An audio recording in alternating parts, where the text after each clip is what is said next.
এই যেই লোকটিকে দেখছেন সে কোনো সাধারণ লোক নয়। তার হাতে রয়েছে অসাধারণ এক প্রতিভার ছাপ, যা সে কাজে লাগিয়ে আমেরিকান ডলারকে হুবহু জাল নোট বানিয়ে ফেলে। সম্প্রতি আমেরিকা এমন এক নতুন ডলার বাজারে নিয়ে এসেছে যেটা জাল করা কোনোভাবেই সম্ভব নয়, কারণ উক্ত নোটে রয়েছে হাই সিকিউরিটি লেয়ার, সূক্ষ্ম ওয়াটারমার্ক এবং বিশেষ একটা কালি, যার নোটের একদিক থেকে পার্পেল এবং অন্য দিক থেকে সোনালি রং ধারণ করে। দুনিয়ার কোনো প্রিন্টার মেশিন এই নোটকে হুবহু কপি করতে পারবে না, কিন্তু প্রিন্টার না পারলেও এমন এক আর্টিস্ট রয়েছে যে নিজের হাতে ড্রয়িং করে উক্ত নোটকে জাল তৈরি করে ফেলে। তার হাতের কাজ এতটাই নিখুঁত যে কোনটা আসল আর কোনটা নকল সেই তফাৎটা বের করা ব্যাংক এক্সপার্টদের পক্ষেও সম্ভব নয়। তো এই অসাধারণ ক্ষমতার অধিকারী সুপার ট্যালেন্টেড মানুষটি কে, আর কেনই বা সে তার এই প্রতিভাকে এইরকম একটা ভয়ানক কাজে ব্যবহার করলো? এইসব প্রশ্নের উত্তর খুঁজতে খুঁজতে চলুন আমরাও উক্ত সুপার ট্যালেন্টেড মানুষটির সাথে পরিচিত হই এবং দেখে আসি 2018 সালে রিলিজ হওয়া একটি অসাধারণ থ্রিলার মুভি প্রজেক্ট গুটেনবার্গের গল্পকথা। আসসালামু আলাইকুম বন্ধুরা, আমি সোহাগনিক আছি মুভি স্ট্রাকারের সাথে। ঘটনার শুরুতে দেখা যায় একটা অন্ধকার জেলের ভেতর একজন লোক বসে আছে, যার নাম লি। সামনে এক টুকরো কাগজ এবং সে নিজ হাতে অত্যন্ত সূক্ষ্মভাবে একটা নকল স্ট্যাম্প তৈরি করছিল। এই লি কিন্তু কোনো সাধারণ কয়েদি নয়, বরং সে একজন দক্ষ আর্টিস্ট।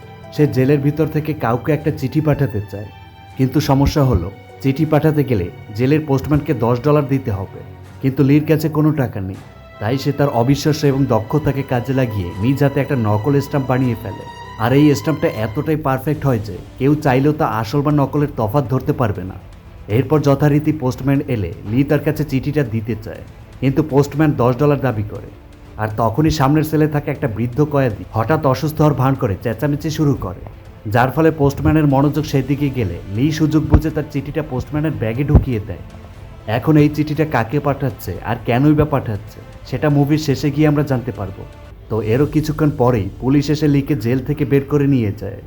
তখন আমরা জানতে পারি লি এতদিন ধরে থাইল্যান্ডের একটা জেলে বন্দী ছিল। হংকং পুলিশের ইন্সপেক্টর হু তাকে নিজের কাস্টডিতে নিয়ে এসেছেন।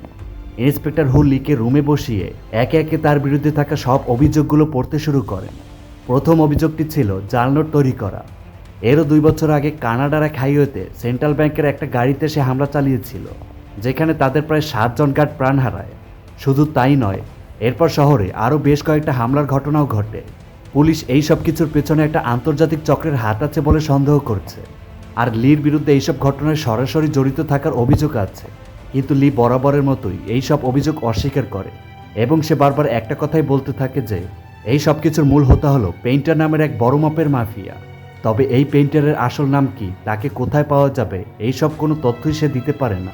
লি কান্না করতে করতে বলে পেইন্টার তাকে খুঁজে বের করবে এবং তাকে মেরে ফেলবে, তাই তাকে যত তাড়াতাড়ি সম্ভব জেলে পাঠানো হোক। এরপর পুলিশ লির রক্ত আর চুলের স্যাম্পল সংগ্রহ করে এবং ক্রাইম স্পটে পাওয়া ডিএনএর সাথে ম্যাচ করে।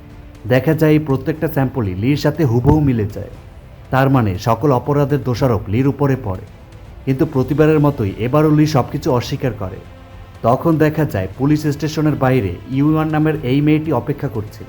সে তার লয়ারকে নিয়ে এসেছে লিকে মুক্ত করার জন্য, কিন্তু পুলিশ তাকে জানিয়ে দেয় যে লি বেশ বড় কয়েকটা মামলার গুরুত্বপূর্ণ সাক্ষী, তাই তাকে মুক্তি করাটা কোনোভাবেই সম্ভব নয়।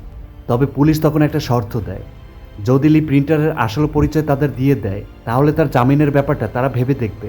তখন ইউয়ান লির কাছে এসে তাকে সবকিছু খুলে বলতে অনুরোধ করে। লি তখন তার অতীতের সেই ঘটনাগুলো বলতে শুরু করে। তো তখন লির বহু বছর আগের ঘটনা দেখানো হয়, যেখানে লি আর ইউয়ানকে প্রথমবারের মতো দেখতে পাই। তারা দুইজনেই আর্টিস্ট ছিল, দুইজনই দারুণ ছবি আঁকত। আর্ট করতে গিয়ে তারা ধীরে ধীরে একে অপরের কাছাকাছি চলে আসে এবং একসময় তাদের ভিতর প্রেমের সম্পর্ক গড়ে ওঠে। তবে তাদের মধ্যে একটা বড় পার্থক্য ছিল, ইউয়ান ছিল একজন দক্ষ আর্টিস্ট। সে নিজেই ইউনিক স্টাইলে নতুন নতুন ছবি আঁকত, যেখানে লি সে কোনো নতুন ছবি নয়, বরং সে বিভিন্ন বিখ্যাত আর্টিস্টদের ছবি হুবহু কপি করে ফেলত। তার কপি করার ক্ষমতা ছিল মারাত্মক লেভেলের। তবে লির এই নকল করার ক্ষমতাটাই পরে তাকে একটা ভয়ঙ্কর পথে নিয়ে যায়। তো একদিন লুক নামের এক আর্ট গ্যালারির মালিক লিদের পেন্টিং দেখতে আসেন। সে ইউএনের কাজ দেখে মুগ্ধ হয়ে যায় এবং সে সবগুলো পেন্টিং কিনে নিতে চায়। কিন্তু লি এর পেন্টিংগুলো তার একেবারেই পছন্দ হয় না, কারণ সেগুলো তো অন্যদের কাজের হুবহু কপি, যার ফলে লোক লির পেন্টিংগুলো তার এক্সিবিশনে রাখতে রাজি হয় না। তবে ইউএন তখন জোর দিয়ে বলে হয় সব পেন্টিংগুলো তাকে একসাথে কিনতে হবে, না হলে একটাও সে বিক্রি করবে না। এবার লুক চলে গেলে লি ইউয়ানকে বলে, তুমি আমাকে নিয়ে একদম চিন্তা করো না, কারণ আমার সব পেন্টিংগুলো ইতিমধ্যে টোকিওর এক ব্যক্তি কিনে নিয়েছেন। কিন্তু কিছুক্ষণ পরে ইউয়ান বুঝতে পারে যে লি তাকে মিথ্যে বলছে, তার একটা পেন্টিংও আসলে বিক্রি হয়নি। আসলে লি চেয়েছিল ইউয়ানের কেরিয়ারে যেন তার কারণে কোনো বাধা না আসে। যাই হোক, এক্সিবিশনের দিন ইউয়ান তার নিজের পেন্টিংগুলোর পাশে লির একটা পেন্টিং রেখে দেয়। সবাই পেন্টিংগুলোর বেশ প্রশংসা করছিল। ঠিক তখনই একজন লোক এসে লির পেন্টিংটি নিয়ে মজা করতে শুরু করে। তার এই আচরণ দেখে ইউয়ান প্রচণ্ড রেগে গিয়ে তার গায়ে সরাসরি পানি ছিটিয়ে দেয়। তবে এক্সিবিশন শেষে লি নিজে গিয়ে ইউয়ানের এই ব্যাপারের জন্য ওই লোকটির কাছে ক্ষমা চায়। তখন লোকটি হাসতে হাসতে বলে সে আসলে মজা করছিল, যাতে লি তার সাথে একান্তে দেখা করতে আসে। কারণ পুরো এক্সিবিশন থেকে সে যেই পেন্টিংটি কিনেছিল সেটা হলো লির পেন্টিং। এরপর একটা রেস্টুরেন্টে বসে তারা কথা বলে। লোকটা তাকে পরিচয় দেয় একজন পেইন্টার হিসাবে। হ্যাঁ, এই সেই পেইন্টার যার নাম লি বারবার পুলিশকে বলছিল। এই পেইন্টার লির প্রশংসা করতে করতে বলে, কোনো ছবিকে এইভাবে হুবহু কপি করাটা চারটেখানি কথা নয়। সে সরাসরি বলে দেয়, তোমার এই ট্যালেন্ট আমার খুব কাজে লাগবে। তো পরের দিন লি পেইন্টারের সাথে দেখা করে এবং সে জানায় সে তার যে কোনো অফার নিতেই রাজি। পেইন্টার তখন তাকে হাসি মুখে নিজের টিমে স্বাগতম জানায়। কিন্তু লিকে যে কাজটা করতে হবে সেটা শুনে তার পায়ের তলার মাটি সরে যায়। পেইন্টার তার সামনে একটা ডলার ধরিয়ে দিয়ে বলে, এই টাকাটাকে তোমাকে হুবহু কপি করতে হবে। তো লি তখন সাথে সাথে ভীষণ রেগে যায়। তখন পেইন্টার জানায় গত 3 পুরুষ ধরে তারা জাল টাকা ছাপানোর ব্যবসা করে আসছে, কিন্তু আজ পর্যন্ত কাউকে জেলে যেতে হয়নি, কারণ এই কাজগুলো সে অত্যন্ত সতর্কতা এবং দক্ষতার সাথে করে আসছে। পেইন্টার তখন লিকে বলে, নতুন ডলার ছাপানো হয়েছে। এখানে থাকা ছবি আর অক্ষরের প্যাটার্ন এতটাই জটিল যে হাই কোয়ালিটির দামি প্রিন্টারও ঠিকঠাক মতো প্রিন্ট করতে পারে না। তাই এখানে প্রয়োজন হবে লির হাতের সূক্ষ্ম কাজ এবং তার অবিশ্বাস্য দক্ষতা। তো লি প্রথমে না করে দিলেও নিজের আর্থিক অবস্থার কথা ভেবে শেষমেশ সে রাজি হয়। ইউয়ান তখন একটা এক্সিবিশনের জন্য আমেরিকা যাচ্ছিল, ফলে লি তাকে কিছু না জানিয়ে চুপচাপ চলে আসে। এদিকে পেইন্টার তাকে নিয়ে প্লেনে করে কানাডায় পৌঁছায়। সেখানে সে লিকে তার পুরো টিমের সাথে পরিচয় করিয়ে দেয়। উক্ত টিমে রয়েছে জাল টাকা তৈরিতে 20 বছরের অভিজ্ঞতা সম্পন্ন কিছু পাকা হাতের লোক। প্রত্যেকেই কোনো না কোনো বিষয়ে খুবই এক্সপার্ট। তারা সবাই মিলে জাল টাকা তৈরি করার একটা বিশাল পরিকল্পনা শুরু করে। এখানে আমরা বুঝতে পারি যে আমেরিকান ডলার জাল করাটা মোটেও সহজ খেলা নয়। প্রত্যেকটা ইউএস ডলারে বেঞ্জামিন ফ্রাঙ্কলিনের একটা ছবি থাকে, আর এই ছবিটা তৈরি হয় অনেকগুলো সূক্ষ্ম লেয়ারের মাধ্যমে। ফ্রাঙ্কলিনের কলারে ছোট ছোট অক্ষরে লেখা থাকে ইউনাইটেড স্টেট অফ আমেরিকা। এখন নতুন নোটগুলোতে আমেরিকান সরকার আরও অনেকগুলো সিকিউরিটি লেয়ার যোগ করেছে, যার ফলে সূক্ষ্ম পেইন্টিং কিংবা উন্নত মানের প্রিন্ট ছাড়া এই নোট জাল করাটা মোটেই সম্ভব নয়। শুধু তাই নয়, উক্ত নোটগুলোতে এমন একটা বিশেষ কালি ব্যবহার করা হয় যা একদিক থেকে দেখতে পার্পেল এবং অন্য দিক থেকে দেখলে একই কালি সোনালি দেখায়। তার মানে এই নোটটা বানাতে হলে তাদের আসল পেপার আর এই বিশেষ কালি দুটোই প্রয়োজন। এইবার পেইন্টারের পুরো টিম এই সমস্যাগুলো নিয়ে মাথা ঘাঁটতে শুরু করে। সবচেয়ে বড় চ্যালেঞ্জ ছিল ওয়াটারমার্ক বসানোর কাজ। এর জন্য তারা পুরনো চাইনিজ আর্টিস্টদের কৌশল ফলো করে। 3টা আলাদা আলাদা লেয়ার পেইন্ট করার প্ল্যান করে। সবচেয়ে মাঝের লেয়ারে অত্যন্ত সূক্ষ্ম ওয়াটারমার্ক বসানো হবে, আর এই পুরো কাজটা লিকে নিজ হাতে সম্পন্ন করতে হবে। এখন ফাইনালি নোট ছাপানোর আগে লি বেশ কিছু প্র্যাকটিস নোট তৈরি করে। লি এতটাই সূক্ষ্মভাবে নোটগুলো তৈরি করে যে টিমের বাকি সবাই তার কাজ দেখে পুরোই অবাক হয়ে যায়। তো এরপর তারা নিলামে বিক্রি হওয়া পুরনো ব্যাংক নোট ছাপানোর একটা মেশিনও কিনে নেয়। কিন্তু সমস্যা হলো আসল ব্যাংক নোটের মতো কাগজ তারা কোথায় পাবে? তখন পেইন্টার বলে, ইউএসের সরকার যে কাগজ দিয়ে নোট ছাপায় ঠিক একই কাগজ দিয়ে তারা টেলিফোন ডিরেক্টরিও তৈরি করে। তো এরপর তারা সবাই উক্ত টেলিফোন ডিরেক্টরি ছাপা কারখানায় গিয়ে মালিকের কাছ থেকে সরাসরি 500 টন পেপার কিনে ফেলে। এবার এই পেপারগুলো নিয়ে লির ডিজাইন অনুসারে জাল নোট ছাপানোর কাজ শুরু হয়। আর এই নোটগুলো দেখতে একেবারেই আসল নোটের মতো মনে হয়। কিন্তু একটা বড় সমস্যা তখনও বাকি, সেটা হলো সেই কালার। এর জন্য যে বিশেষ কালিটা দরকার সেটা কেবলমাত্র সরকারি দপ্তরেই পাওয়া যায়। আর এই কালি হাতে পেতে পেইন্টার শুরু করে এক ভয়ানক পরিকল্পনা। পেইন্টার তার দলবল নিয়ে সেন্ট্রাল ব্যাংকের একটা গাড়িতে সরাসরি হামলা চালায়। উক্ত গাড়িতে সেই কালার চেঞ্জিং কালির অনেকগুলো ব্যারেল ছিল। পেইন্টার সেগুলো চুরি করতে এসেছে। ইচ্ছে না থাকলেও লিকে এই কাজে তার সাথে যেতে হয়। গাড়ি ছিনতাই করতে গেলে গার্ডরা গুলি চালাতে শুরু করে, যার ফলে পেইন্টার গ্যাংও পাল্টা গুলি ছোড়ে। তীব্র এই গোলাগুলির ভিতর লি একেবারেই আটকা পড়ে যায়। তবে পেইন্টার বোমা ছুড়ে দূরের একটা গাড়িকে উড়িয়ে দেয়, যার ফলে বাকি গার্ডগুলো মারা যায়। কালির ব্যারেলগুলো লুট করে দ্রুত সেখান থেকে পালিয়ে যায়। তবে লি পেইন্টারের এইরকম হিংস্র রূপ দেখে সে খুবই ভয় পেয়ে যায়। লি এখন পুরোপুরিভাবে আটকে গেছে। তো কালি আনার পর তারা সেটাকে প্রিন্টারে লাগিয়ে আবারও নোট ছাপাতে শুরু করে। আর এবার যে নোটগুলো বের হয় সেগুলো প্রত্যেকটাতেই আসল নোটের মতো সেই কালার চেঞ্জিং ইফেক্ট দেখা যায়। এই দৃশ্য দেখে পুরো টিম খুবই খুশি, কারণ তারা এমন কিছু বানিয়ে ফেলেছে যেটা আসল নোট থেকে আলাদা করা পুরোপুরি অসম্ভব। কিন্তু লি ভিতরে ভিতরে প্রচণ্ড অপরাধে ভুগছিল। সে পেইন্টারকে জিজ্ঞেস করে এই কালি ফুরিয়ে গেলে কি তারা আবারও মানুষ মেরে কালি আনতে হবে, এর চেয়ে বরং সে নিজেই এই কালি বানানোর চেষ্টা করতে পারে। কিন্তু পেইন্টার তার কথা শুনে বেশ রেগে যায়। তো এরপর পেইন্টারের আদেশে তার লোকেরা ব্রিফকেসে করে জাল নোটগুলো বিভিন্ন দেশে পাচার করতে শুরু করে। এইভাবেই তাদের জাল নোটের সাম্রাজ্য দিনে দিনে বড় হতে থাকে। কিন্তু পুলিশ ইতিমধ্যে তাদের কর্মকাণ্ড জানতে পেরেছে এবং ইয়ং নামের একজন আন্ডারকভার পুলিশ অফিসারকে এই কেসের তদন্তের দায়িত্ব দেওয়া হয়। এই ইন্সপেক্টর ইয়ং হুর সাথে মিলে পেইন্টারের গ্যাংয়ের গতিবিধি ফলো করতে শুরু করে। অন্যদিকে পেইন্টার জেনারেল নামে তার এক পুরাতন ক্লায়েন্টের সাথে দেখা করতে যায়। সে লিকে সাথে নিয়ে জেনারেলের বাড়ির উদ্দেশ্যে রওনা দেয়। পেইন্টার তখন লিয়ের হাতে একটা বোমার রিমোট ধরিয়ে দেয়। এইদিকে জেনারেল বাড়িতে পৌঁছানোর পর স্বাভাবিকভাবে মিটিং শুরু হয়। জেনারেল পেইন্টারকে ভালো দামে নকল নোট কেনার অফার দেয় এবং বলে, তুমি তোমার পুরো গ্যাং নিয়ে কিছু মাসের জন্য আমার এখানে চলে এসো। আমার লোকদেরও তোমাদের মতো নকল নোট বানানোর প্রশিক্ষণ দাও। এরপর জেনারেল হাসতে হাসতে বলেন, তোমার বাবা বেঁচে থাকলে এই ডিলে সাথে সাথে রাজি হয়ে যেতেন। এই কথা শুনে পেইন্টার কেমন জানি একটু রেগে যান। সে ধীরে ধীরে চেয়ার থেকে উঠে জেনারেলের কাছে যান। এরপর তার কানের কাছে গিয়ে ফিসফিস করে বলে, 7 বছর আগে তুমি তো আমার বাবাকে খুন করেছিলে। এই কথা শুনে জেনারেল বুঝে যায় যে পেইন্টার এখানে ব্যবসা করতে আসেনি, বরং সে এসেছে তার পিতা হত্যার প্রতিশোধ নিতে। পেইন্টার তখন নিজের জামা খুলে দেখায় তার পুরো শরীরে বোমা বাঁধা আছে। তখন সে চিৎকার করে লিকে রিমোটে বোতামে চাপ দিতে বলে, কিন্তু লি বেশ ভয়ে থরথর করে কাঁপতে থাকায় লির হাত থেকে রিমোটটা মাটিতে পড়ে যায় আর সাথে সাথে সুইচে চাপ পড়ে। আর তখনই একটা বিস্ফোরণ হয়। তবে পেইন্টারের গায়ের বোমাগুলো নয়, আসল ব্লাস্টটা হয় বাইরে পার্ক করা পেইন্টারের নিজের গাড়িতে। এই বিস্ফোরণের ভয়ঙ্কর ধাক্কায় জেনারেলের অনেক লোক সেখানে মারা যায়। বাকিরা ছুটে এসে পেইন্টারের দিকে গুলি চালাতে থাকে। তবে পেইন্টার 2 হাতে 2টা পিস্তল নিয়ে গুলি চালিয়ে একের পর এক জেনারেলের লোকদের ঘায়েল করে ফেলে। পেইন্টারের এক সঙ্গী দূরের জঙ্গল থেকে ক্রমাগত রকেট লঞ্চার মারতে শুরু করে। এই রকেট লঞ্চারের আঘাতে সেখানে সবকিছু রীতিমতো উড়ে যায়। এত কিছুর মাঝে বেচারা লি এক কোণে চুপচাপ হয়ে নিজের প্রাণ বাঁচানোর চেষ্টা করছে।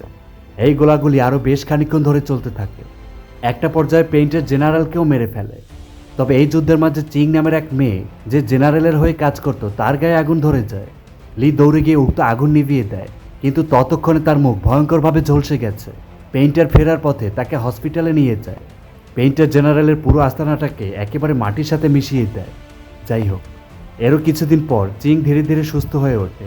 চিং পেইন্টারের গ্যাংয়ে জয়েন করে এবং ধীরে ধীরে লির প্রতি তার একটা আলাদা ভালো লাগা তৈরি হয়। তবে লি এসবকে খুব একটা পাত্তা দিত না। এরই মাঝে একদিন তারা সবাই মিলে ইউএনের আর্ট গ্যালারিতে আসে। সেখানে পেইন্টার লিকে বলে সে তার জন্য রিসোর্টের ব্যবস্থা করে দিয়েছে। এইবার ইউএনকে নিয়ে সে সুখে শান্তিতে জীবন কাটাতে পারবে। কিন্তু লি তখন বলে, ইউএন কি একজন ক্রিমিনালের কেনা রিসোর্টে পছন্দ করবে? ঠিক তখনই তারা জানতে পারে যে ইউএন সেই আর্ট গ্যালারির মালিক লুকে বিয়ে করতে যাচ্ছে। আসলে লি অনেকদিন ধরে ইউএনের সাথে কোনো যোগাযোগ রাখেনি, যার ফলে ইউএন তার জন্য অপেক্ষা না করে লুকের সাথে সম্পর্কে জড়িয়ে পড়েছে। এই খবর জানার পর লি চুপচাপ গ্যালারি থেকে বেরিয়ে আসে এবং পেইন্টারকে জানায় সে আর চিং এই গ্যাং ছেড়ে দিতে চায়। পেইন্টার তখন ভীষণ রেগে তাকে গালাগালি করে এবং বলে কালি বানানোর কাজটা শেষ করে যেন সে চলে যায়। তো অন্যদিকে সেই আন্ডারকভার অফিসার ইয়ং এবার ছদ্মবেশে সরাসরি পেইন্টারের সাথে দেখা করতে চায়। কিন্তু পেইন্টারের মনে আগের থেকেই সন্দেহ ছিল। তাই সে খোঁজ নিয়ে জানতে পারে ইয়ন নামে তার এক গ্যাং মেম্বার একটা ঘড়ি কিনেছে, আর সেটা কিনতে সে ব্যবহার করেছে তাদেরই নিজের বানানো জাল টাকা। অথচ পেইন্টার গ্যাং এর কঠোর রুলস হলো কেউ নিজেদের জাল টাকা দিয়ে কোনো কিছু কিনতে পারবে না। তার মানে ইয়ান এই রুলস ভঙ্গ করেছে, আর তার এই ভুলের কারণে পুলিশ তাদের কর্মকাণ্ডের সম্পর্কে জানতে পেরেছে, যার ফলে পেইন্টার ইয়ানকে শাস্তি দিতে চায়। ইয়ান তার সামনে লুটিয়ে পড়ে কান্নাকাটি শুরু করে, কিন্তু পেইন্টার ইয়ানের কান্নায় কান্না দিয়ে ঠান্ডা মাথায় সরাসরি তাকে গুলি করে মেরে ফেলে। এই নির্মম হত্যা দেখে লি নিজেকে আর ধরে রাখতে পারে না। সে তখনই পেইন্টারের উপর ঝাঁপিয়ে পড়ে, কিন্তু পেইন্টার তার কানের পাশ দিয়ে গুলি চালিয়ে মুখে ঘুষি বসিয়ে দেয়। এইদিকে অফিসার ইয়ং আবারও ছদ্মবেশে পেইন্টারের সাথে দেখা করতে আসে, কিন্তু পেইন্টার তার সব প্ল্যান আগে থেকেই জানত। তাই কথা বলার মাঝে সে লিকে বলে ইয়ংকে গুলি করতে, কিন্তু এবারও লি তার জায়গা থেকে নড়তে পারে না। ফলে পেইন্টার নিজেই ইয়ংকে গুলি করে মেরে ফেলে। পেইন্টার দেখায় ইয়ন এবং তার হবু স্বামী লুকে এই মুহূর্তে তারা জিম্মি করেছে। মানে পেইন্টার কোনো এক ফাঁকে ইয়ন এবং লুকে কিডন্যাপ করে এনেছে শুধুমাত্র লিকে ব্ল্যাকমেল করার জন্য। এইদিকে পেইন্টার লিকে সরাসরি লুকের ওপর গুলি চালাতে বলে, কিন্তু লি একেবারেই তাতে রাজি নয়। সে উল্টো পেইন্টারের দিকে পিস্তল তাক করে। পেইন্টার তৎক্ষণাৎ তার হাত চেপে ধরে, আর এর ফলে ট্রিগারে চাপ পড়লে এলোপাথারি গুলিতে লোক সেখানে মারা যায়। তো এরপর পেইন্টার আর লির মধ্যে শুরু হয় এক তীব্র গান ফাইটিং। এর মধ্যে চিং এসে পেইন্টারের লোকদের একের পর এক হত্যা করতে শুরু করে, আর শেষমেশ লি পেইন্টারের বুকে গুলি চালিয়ে তাকেও মেরে ফেলে। এইদিকে লি ইয়নকে বাঁচাতে চায়, কিন্তু চিং ইয়নকে মেরে ফেলার হুমকি দিয়ে তাকে আটকে দেয়। এই চিং কিন্তু লির প্রতি অনেকটা দুর্বল হয়ে পড়েছিল, তাই সে কোনোভাবেই ইয়নকে লির কাছে যেতে দেবে না। তাই লি আর কোনো উপায় না পেয়ে ইয়নকে রেখেই সেখান থেকে চলে আসতে বাধ্য হয়। তো পরের দিন সকালে লি খবরের কাগজ পড়ে জানতে পারে যে পুলিশ পেইন্টারের মৃতদেহ খুঁজে পায়নি।